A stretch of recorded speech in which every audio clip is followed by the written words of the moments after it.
Hi, this is David Orlofsky. Welcome to the Parsha in 5, where we give you a 5-minute thought on the Parsha, suitable for framing or sharing with your friends or putting up on your WhatsApp status.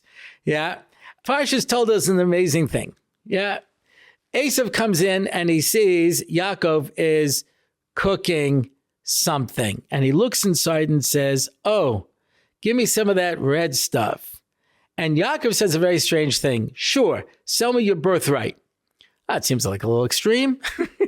Like I was saying, what are you making? Cookies? I'll have one. Sure, sell me your kahuna. That's a strange thing to say. And he agrees. That's even stranger. So what tipped off Yaakov that Esav was not going to take this too seriously? He looks inside of the pot and he says, oh, give me some of that red stuff. Yeah. Says Rashi, what was that red stuff? It was red lentils. And why was it lentils? Because Avram had just died and he was preparing the Sudas Havrah that you bring to a mourner, the first meal that you bring to the mourner. And they were knowing to give lentils because lentils are round and lentils don't have an opening. And that's why we give eggs. Okay, let's try that again, says Rashi. He gave him lentils because lentils are round and lentils don't have an opening, and that's why we eat eggs. Shouldn't the line be, and that's why we eat lentils? Why does it say eggs? Many times I've asked this question and I always get the same answer, because no one likes lentils. Okay, that's one answer. But how do you explain it in Rashi? That's why Rashi decided that Esav should be called Edom. The Torah, I should say, decided that Esav should be called Edom. Why? Because he looks in the pot and he's a smart guy. And he should say to himself, why is Yaakov doing the cooking? Yaakov doesn't do the cooking around here. Mom does. Let me look in the pot. Red. What's red? Lentils. Why would Yaakov suddenly be cooking lentils? Well, lentils are round. Lentils don't have an opening. Oh my gosh.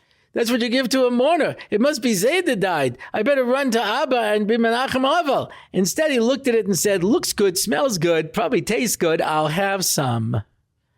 He didn't look into the deeper meaning of it. So he says, sure, I'll give it to you. Some of your birthright. He goes, what? He says, well, you want to be a Kohen? You want to work at the base of Mikdash? You want to do the Avodah? We have to keep all of your thoughts pure, and you have to keep all your focus. If you have the wrong thought for a korban, it becomes pigel. You can mess it up. You can do all kinds of bad things. He's like, yeah, okay.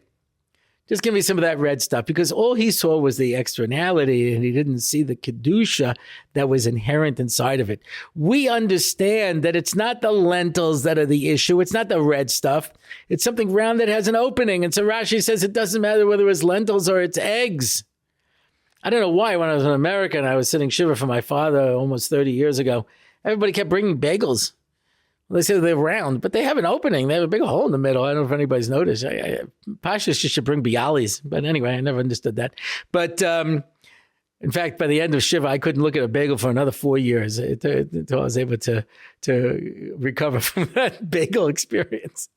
But the fact is that when we look at food, the Jewish people look at food on a deeper level.